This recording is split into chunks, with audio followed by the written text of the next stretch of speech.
Okay. We go now to Dr. Paul Craig Roberts, and Dr. Paul Craig Roberts was the head of policy, number 2 at the Treasury, the father of Reaganomics, Wall Street Journal editor, many-time best-selling author, syndicated columnist, and his latest book is How the Economy Was Lost, The War of the Worlds.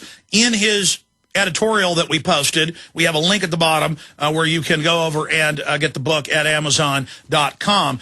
But I'm very excited that Drudge would post an article critical of the neocons in Israel. This is a big deal, and Drudge reads all these before he posts them. We commend his courage, but, I mean, you know, it's the hawks, it's the military-industrial complex, it's Israel and others who want this, and Obama wants it for a political distraction, an attack on Iran. We just had a former high-level CIA analyst on earlier breaking all of that down. But we go now to Dr. Paul Craig Roberts to talk about his story, The Ecstasy of Empire. Good to have you, Doc.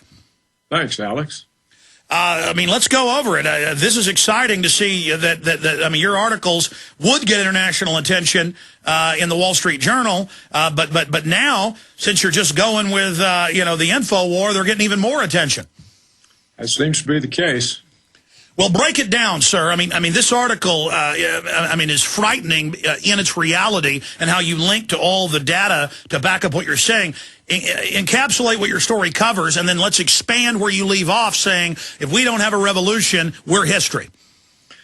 Well, Alex, what the article does is to sort of bring together many of the messages I've been making, partly over your show over the years, that the economy has been destroyed by the offshoring of the middle-class jobs. And so this has produced, I think, since 2007, a loss of approximately 10 to 11 million jobs. Now, those jobs simply aren't here, so their stimulus programs can't put people back to work in jobs that have been moved offshore. The reason the jobs are moved offshore is it increases the profits of the firms in the short run. It makes money for Wall Street. It makes money for shareholders, and the executives can pay themselves huge bonuses. So they've sold out the American economy and, of course, their own workforces, their own communities, in order to enrich themselves. So here you see the small oligarchy fouling its own nest, because the intermediate run consequence, beyond the short run, the consequence is to destroy the domestic consumer market and also destroy their own power base. So we have an economy that's deserted by the elite in business and in the government. And of course, as you well know, the so-called mainstream media is part of their control apparatus. So what I concluded is that unless there is a revolution and these very small private interests that control the country are destroyed, that America is destroyed, because the basis for the country has been taken away from it. Now, I don't know what kind of revolution it would be. You know, sometimes revolutions are organized, but I think most often they just happen. You know, people get, it's like Gerald Celente says, when people have nothing left to lose, they lose it. And so oftentimes revolutions just happen, and it's never clear who will take them over. We think of the Bolshevik Revolution, but actually the February Revolution, which displaced the Tsar, was not led by the Bolsheviks. Their revolution occurred several months later. They simply took advantage of the chaos to seize power. So none of that is predictable. We can't say who will end up with it. But we do know that the people who rule the country now do not rule it in anyone's interest but their own very narrow interest. And the rest of the country is suffering tremendously. I mean, look at the food stamps. We now have a record number of Americans on food stamps. It's an extraordinary number of people. And so what did Congress do recently? They cut food stamps. These types of of policies themselves produce revolutions. And when you have a record number of people on food stamps, when you have predictions that the number is going to climb, and then Congress cuts it, that's like saying, oh, how can the government help to undermine itself and cause a revolution? Well, that's a let them eat cake statement. That's a let them eat cake statement. And there's so many of those statements. There's so many of the let them eat cake statements. And I think that's, we'll see the same thing with the unemployment benefits. You know, they've now, they've been extended and extended and extended, which you would expect, and now they're running out. And yet the unemployment rate, the number of unemployed people continue to rise. So there's so many let them eat cake statements that I think that the result has to be a revolution. Well, Doctor, going over this, we also see the establishment involved in a race to the bottom. Now that they do realize that the debt is mathematically impossible to pay back, they are accelerating their looting. They're accelerating their cutthroat strip mining of society. They kind of have a nihilistic, party attitude of eat, drink, and be merry, for tomorrow we die. I mean, I'm seeing that not just in the truly wealthy or the controllers, but I'm seeing it in yuppies and people, who are not making $200,000 a year now. They're making $100,000, but they seem to be getting even more crazy. And so, this does look like Rome in its declining years. Well, yes, it is. Except Rome's decline took a century or two, and I think ours will be much more rapid. Rather than for me to try to speculate, let me just point out how the economic information that's released, for example, the information released today, how it deceives us.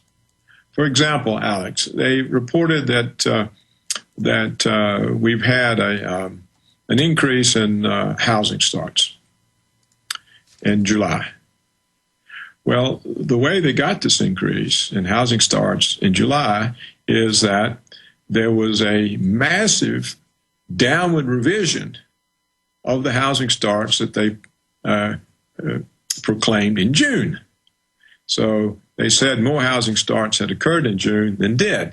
So this month, the revision in the June number downward then produces an increase in the July number. Do you see what I'm saying? If they had not altered the June number, then this month we would have had a decline in housing starts.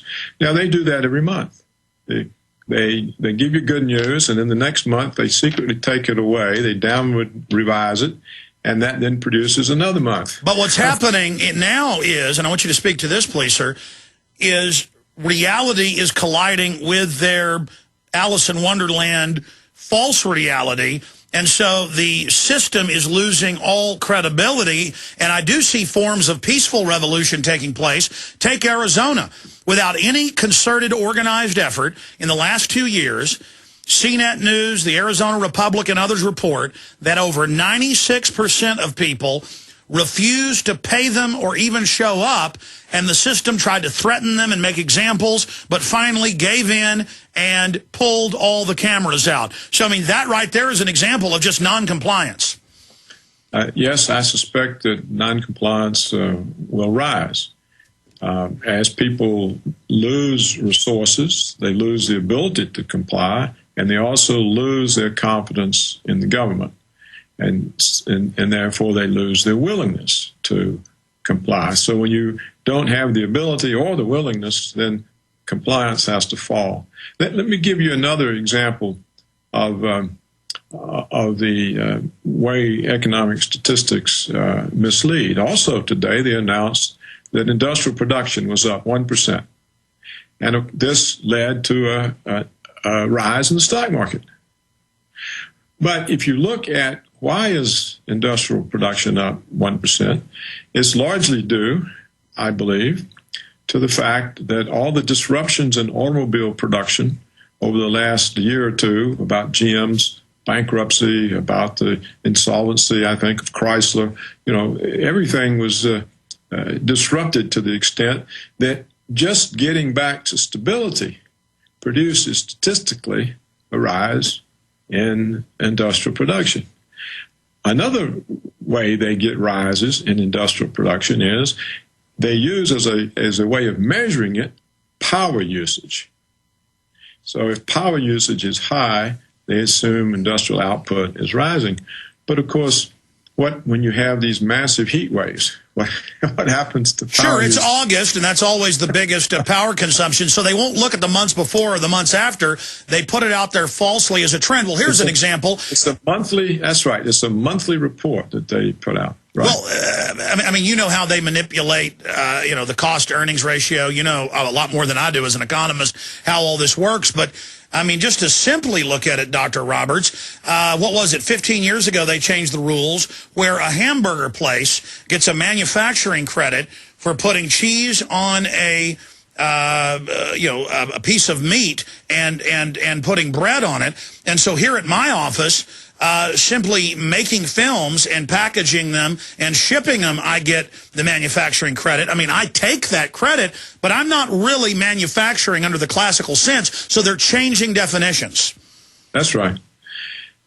That's exactly right, Alex. There's probably many more of these things than you or I are aware of.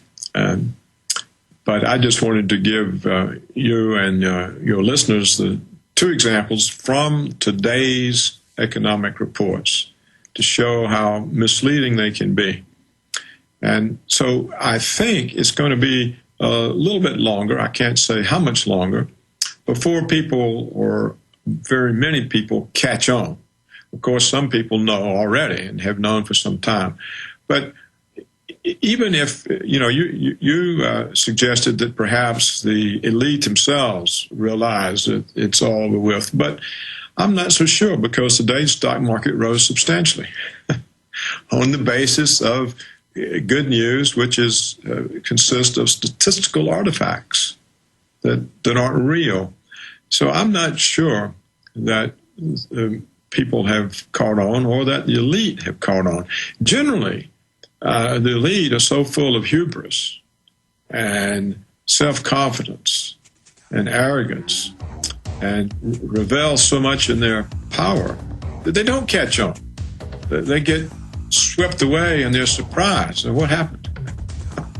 No, historically, you're right. Dr. Roberts, stay there. We're going to break. I want to come back and go more into your excellent piece, The Ecstasy of Empire, and that hubris you're talking about, and how you talk about we're almost past the point of no return. What is that point of no return? We'll be right back.